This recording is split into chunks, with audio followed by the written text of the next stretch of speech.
Welcome back to the DMD channel. It is the preview for Newcastle versus Qarabag away in the Champions League knockout stages. Massive game. It's a team we should be beating. I'm not going to lie, I don't know a whole lot about Qarabag. But surely it's a game we should be winning. I'm going to go through my starting 11, injury news, score prediction. Let's get on with the starting 11. I've kept the same tactic that we played against Villa in the Cup. I really liked Waltamada playing as a 10 and then defensively dropping back to the left side of the three midfield. So we're starting Pope. I think Pope will start. I think he's Eddie Howe's preferred choice. So I think Pope will be the keeper. Trippier is the only option at right back with Lewis Miley still out. Weird dead leg, now muscle injury, progressing well, but don't know when he's going to be back, is the news that we got in the press conference. So Trippier will start right back. Lewis Hall is the best left back in the league for me. If he's fit, he starts. Malik Chow, right centre half, picks himself. Dan Burn, left centre-half, so we had the news that Botman still not back, but possibly City at the weekend he'll be back for. So Dan Burn starts at left centre-half. Your midfield two is Tonali and Ramsey for me. Eddie Howe in his press conference was very much keeping Willock in the picture instead of Ramsey. But I think we win this away game, I think we're through. I think home, if we win away, we're not going to lose at home, I don't believe. So I would go with the strongest, and Ramsey's been brilliant in the last few games. His performance against Villa was his best performance for us. I think he's so press resistant, he keeps the ball, he runs his heart out for the team. I think Ramsey's there. Tonali has to start. His best game for months against Villa. Stepped up with Bruno out for a while. Back to his best. Box crasher. Defensively, very sound. Cuts things out. And then, as we spoke at the start, Voltamada in the 10. Kind of like a hybrid between 8 and 10. Without the ball, he's more of an 8. With the ball, he's a 10. Look to keep going from where he was against Villa, really. Really tidy with the ball. Didn't lose it much. Like I said in the post-game against Villa, I do think he needs to be a bit quicker with the pass.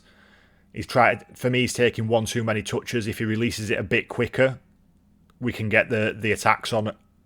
Instead of having all the defenders back, we can get that release a bit quicker. Wingers, Barnes on the left, Elanga on the right. I think Elanga needs that run of games. Murphy was, apart from the 2 times he was hacked down, didn't really do much in the game against Villa. I think Elanga needs a run of starts. He's showing green shoots of a player that we thought we were getting. So I'd start him and let him run at him. Harvey Barnes on the left. It's his best position. He's been, I won't say poor, but not his best self the last few games. So maybe it can be a bit of a confidence builder for him. And I've gone Gordon up front. For me, it's between Gordon and Asula. I would not start Wissa. I think we need the legs up front. We need the runner up front. It drags us forward. It opens space for Voltamada to find a gap in between the defensive line and the midfield line. Having the legs to run beyond the defensive line drags them back and gives the space in the middle for us.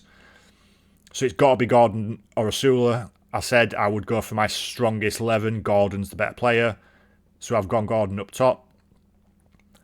I think as a tactic and as 11, I think that's the best we've got at the moment. It's surely got to be enough to beat Qarabag.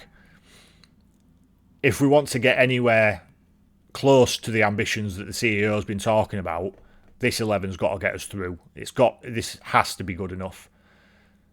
The players have to step up. Tonali has to keep up the form that he had against Villa. I think the team needs to look as good as it did against Villa. I think Villa with 10 men were very solid, and I think that's how Qarabag will be with 11. I don't see them going all-out attack. I see them being a 4-5-1, two strong defensive lines, try to play on the counter-attack, and it's going to be up to us to break down and find the breakthrough, and I think that's how it was against Villa with 10 men, very much playing for the counter-attack. So I think Tonali and Voltemade are going to be hopefully instrumental in breaking that down. Gordon running in behind, drawing them back, and letting Tonali, Ramsey and Voltemade pick out the right pass and break down the block. Injury news we went through when we were going through the lineup. Botman out for maybe, it might be back for City, maybe not. Resting him, but a slight tweak on his back injury.